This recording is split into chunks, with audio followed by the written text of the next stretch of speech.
எதிர்கட்சி தலைவர் என அழைத்து மத்திய அமைச்சர் திரு பியூஷ் கோயல் அவர்கள் இங்கே ஓட்டலிலே இருக்கிறார்கள்.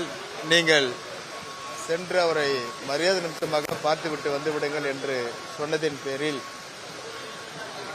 நானும் என்னுடன் கட்சி நிர்வாகிகள் தற்பொழுது மத்திய அமைச்சர் மரியாதைக்குரிய பியூஷ் கோயல் அவர்களை சந்தித்து வந்திருக்கின்றோம். மற்றபடி இந்த கூட்டணியில் தொடர்ந்து நாங்கள் பணியாற்றிக் கொண்டிருக்கிறோம் என்பதை நான் இங்கே தெரிவித்துக் கொள்கிறேன். இல்லை, இன்னும் அது சம்பந்தமா பேசல. அது எதிர்கட்சி தலைவர் எடப்பாடியார் கூட தான் அதை பத்தி பேசணும். அது பேசுறதுக்கு இன்னும் நேரம் ஒதுக்கல. இன்னும் ஒரு இந்த கூட்டத்தொடர் முடிஞ்ச பிறகு அதுக்கு பேச்சுவார்த்தை நாங்கள் ஸ்டார்ட் பண்ணுவோம். அது பேச்சுவார்த்தை நடக்கிறப்ப தான் தெரியும்.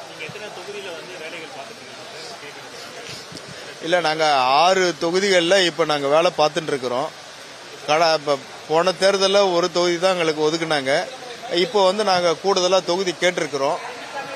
அது சம்பந்தமாக நாங்கள் எங்கள் குழு, எங்கள் கட்சி சார்பாக குழு அவர் எதிர்கட்சி தலைவரை சந்தித்து எத்தனை தொகுதின்றதை முடிவு பண்ணுவாங்க. ஏற்கனவே தேர்தல் பணியை நாங்கள் பண்ணிட்டு தான் இருக்கிறோம்.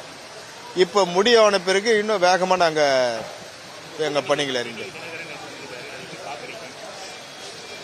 இல்லை, யார் வந்தாலும் எத்தனை பேர் வந்தாலும் இந்த கூட்டணிக்கு பலம் தானே.